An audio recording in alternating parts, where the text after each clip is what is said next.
What's up, dude? Hey, you got those leaks? What do I look like, Sky Mavis? Get out of here. Come on, man, I know they're out there. I really need this. You got the AXS? Yeah. Here. Alright. Here you go then. Yes! Hello, Axie Faction. Welcome back. I know it's been a while, but there are some things in life you just can't control, like food poisoning. But after a swift recovery, I am back, and we have a lot to talk about because Sky Mavis has been hounding us with these card leaks. And if you'll excuse me, I just want to take a moment to appreciate the amazing art in these cards. They have really outdone themselves. So what I want to do today is run through all of the card leaks we've seen so far and find out what kind of synergies we can discover. Starting with beasts. Let's get right into it. So beast cards so far look like they have more damage output than any other class. Here we have two 1-cost cards with 70 damage, which is 10 more than most other cards, and we also have a 2-cost card with 130 damage. Now, most people have already seen the card text for Nutcracker, and at first glance it looks OP, but there are a few things to consider before jumping headfirst into the triple nut meta. So obviously, if all the Nutcracker cards for tail, mouth, and ears all have the same effect,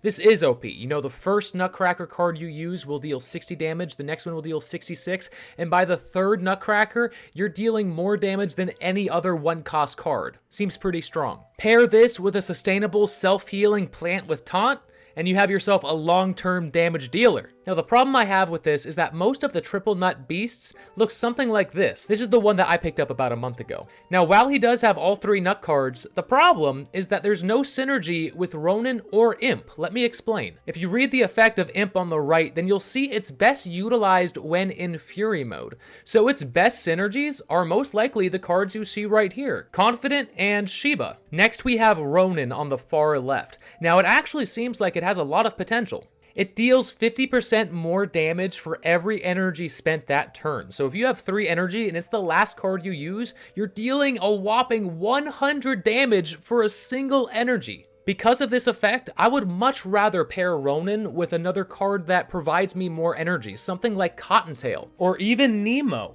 Not Nutcracker. So if you are going for a triple nut all-out damage beast, I would much rather pair it with another card, something like Furball on the right or Risky Beast on the left. These are both very high damage cards, Furball dealing a total of 80 damage for a single energy, and Risky Beast with a whopping 90 damage. Now, Risky Beast is a double-edged sword because it also applies weak to that Axie for 2 turns. And if Slay the Spire has taught me anything, then the status effect weak will lower your damage output by 25%. So while 90 damage is massive compared to other cards we've seen, it's likely a card that you only want to use as a last resort once you know that that beast is done for. Now, outside of the very popular triple nut combo, there's another synergy that you may already know if you've been watching my old videos. And that, my friends, is the double puppy gene. Now, this was one that was very easy to miss because Eyes and Ears currently have no cards. But this is a combination that I have very high hopes for, and to find out why, we need to go way back in time. Now, this image was a very early leak for Battles v3, released all the way back in 2020. What I want to draw your attention to is the second to last card on the right. And even though the card description is left blank, there's still a lot of information we can glean from this. This is a 0-cost card that is a support card, not a damage card. Next, if we look at the art, you can actually see the ear of the Beast Gene puppy,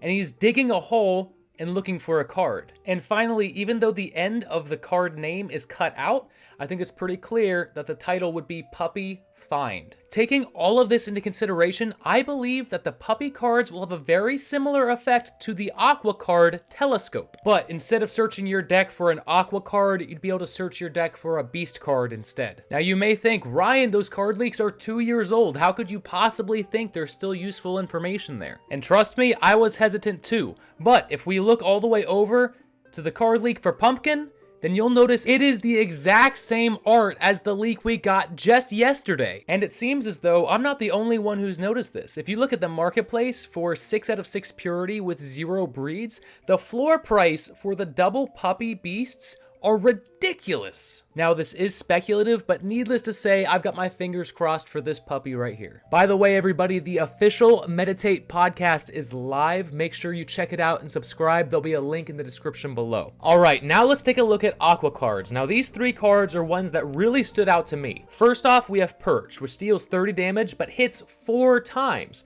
It also prioritizes the target with the lowest HP, meaning it could potentially bypass an Axie with Taunt and really mess up your opponent if he's trying to protect one of his Axies. And because it splits up the damage into 4 hits, if you were to buff that Axie with a card like Sponge, applying 5 damage boost, instead of dealing an extra 5 damage, it would be dealing an extra 20 damage after all 4 hits, for a total of 140. And considering some of the leaks we've seen in the past, it looks like most Axies only have 320 health. So dealing 140 damage to an Axie that's not supposed to be targeted seems pretty powerful. We also got our first look at Anemone, and it looks like it's maintaining the same spirit as the old card, both dealing damage and providing some healing ability. Now, the thing to consider with Anemone is that it's only healing you once you draw the card, so controlling when you draw those cards is going to be very important. That's why I think Anemone will be best paired with cards like Nemo and Telescope, allowing you to cycle through your deck and draw those anemones when you need it. Now, aside from Anemone, we also have a very high damage card in Novaga. Novaga deals 70 damage plus 15 extra damage if initial.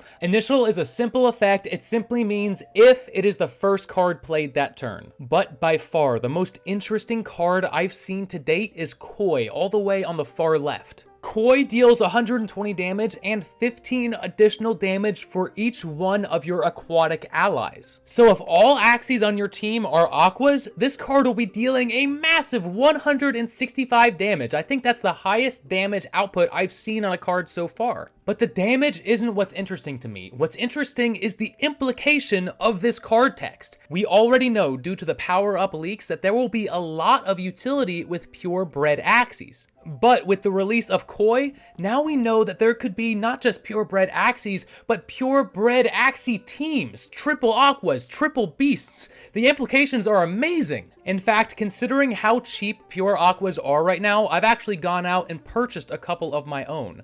You can see them here. Now, the only thing I would change with most of these builds is I would rather have Telescope instead of Garo for the eyes. Now, finally, let's take a look at some of the poison cards, because quite honestly, some of these already look broken. And to start us off, let's look at Yam on the far left. For 0 energy, you're dealing 5 damage, but you're also applying 2 poison counters to all of your enemies. This already seems amazing, but remember, it doesn't just say enemy Axies, it says all enemies. Meaning, if you're playing against an enemy who's utilizing the Zoo strat, summoning lots of little creatures, you could potentially be placing up to 12 poison counters for 0 energy. That's a lot of damage. Next up, we have Green Thorns. That applies 2 poison counters to 6 random targets, meaning regardless if your enemy has pets or not, you are guaranteed 12 poison counters for a single energy, and it heals the Axie 20 health. That's a lot of damage. But in all seriousness, we need to think about this critically, because even though we know how poison works in Battles V2,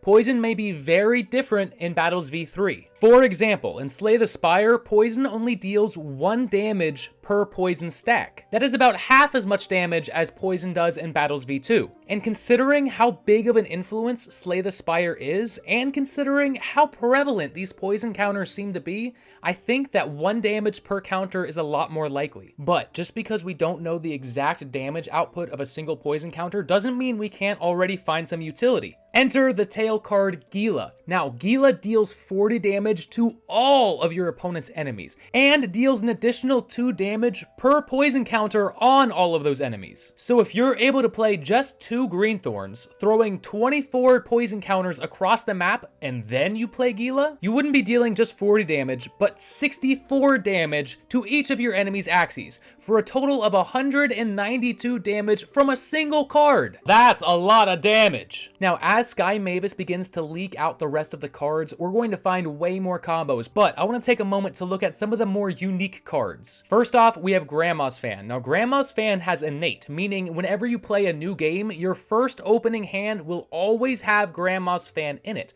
It's another AoE card, meaning it deals damage across the board, and it applies Vulnerable to all of the enemies for 4 turns. Vulnerable is another status effect from Slay the Spire, and it causes enemies to take 50% more damage from attack cards. 50% more damage is actually massive. Apply that to a poison comp using Gila, and you have yourself a game-ending combination. Next up, let's look at Jaguar on the far right. Jaguar applies bleed to the target for 4 turns. Now, if you're like me, you might be thinking, well, how the hell is bleed any different from poison? This was a very tough nut to crack, but I finally found something that might help us understand. And if you can believe it, this information comes from the Witcher card game. I had no idea this even existed. And from reading this Reddit post about the game, we can determine that bleeding triggers at the end of the owner's turn only. So while poison triggers after every attack, or maybe in between each turn, it's likely, and this is just a theory,